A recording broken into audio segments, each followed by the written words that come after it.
Want to link your card quickly and securely? This quick guide walks you through every step so you're set up in less than a minute. Let's get started. Step 1. First, open the Wallet tab in your account. Then click Link a Card to get started. Step 2. Now type in your card number.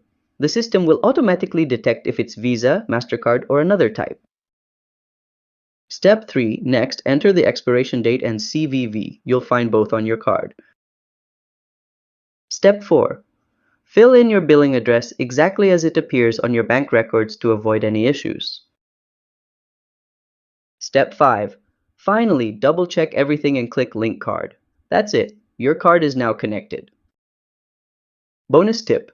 Use a card that offers rewards or cashback to get a little extra from every transaction you make. Quick and easy, right?